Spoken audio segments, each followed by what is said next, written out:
कलश परिवार का दिल से धन्यवाद करती हूँ और कलश बूंद बूंद करके जो कलश भरा है, मैं भी एक बूंद बनकर इस कलश में डली हूँ। आज सागर भाई का बहुत बहुत दिल से धन्यवाद करती हूँ।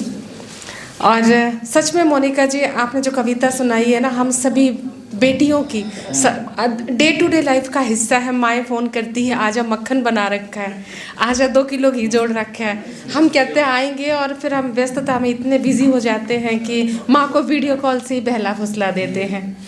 वाकई बहुत इमोशनल कर दिया है। लेकिन सभी जानते हैं कि जो महिलाएं होती हैं वो सूरज की किरण की तरह होती है, ना जाने कितना अंधेरा चीर कर बाहर निकलती है, अपनी खास जगह बनाती है। और इसी भाव को लेकर ये नज़्म लिखी है, आप सभी का ध्यान चाहती हूँ। और मंच के माध्यम से एक बात कहना चाहूँगी, सागर भाई को तो पता है, मैं एक टीवी चैनल है जस हिंदी में, उस पर एंकर एंड प्रोड्यूसर हूँ और वीकली एक इंटरव्यू करती हूँ साहित्यकारों का और एक मुशायरा करती हूँ। तो भाई से मैं आपके नाम ले लूँगी सभी के, जी नाम और नंबर सभी के मैं ले लूँगी। कविता का उन्वान है वो लड़की। वो आज जैसी है ऐसी पहले कहाँ थी वो जो आज जैसी है, वो जो आज जैसी है ऐसी पहले कहाँ थी वो।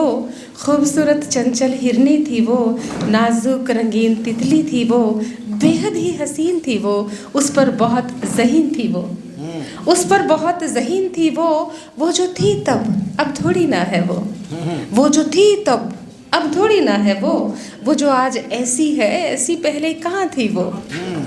आंखों में उमड़ता सैलाब था, दिल दहकता आफताब था, धड़कने बेकाबू घोड़ा थी वो इतनी कमज़ोर थोड़ा थी, वो इतनी कमज़ोर थोड़ा थी, वो जो थी तब अब थोड़ी ना है वो जो आज ऐसी है ऐसी पहले कहाँ थी वो।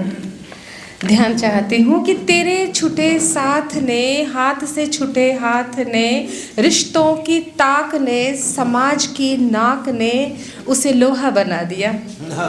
तेरे छुटे साथ ने, हाथ से छुटे हाथ ने, दिल के आघात ने, समाज की नाक ने उसे लोहा बना दिया। अब वक्त के हथौड़े जब उसे कूटते हैं तो वो आह की आवाज़ें नहीं करती। अब वक्त के हथौड़े जब उसे कूटते हैं तो वो आह की आवाज़ें नहीं करती। बेबसी का लावा नहीं फूटता, बल्कि और चोट लगने पर वो और भी निखर उठती है, और चोट लगने पर वो और भी निखर उठती है। पर उसका ये निखरा रंग अब भी लोगों को कहाँ सुहाता है। उसका ये निखरा रंग, एक औरत का जो कामयाब हो जाती है, उसका ये निखरा रंग अब भी लोगों को कहाँ सुहाता है।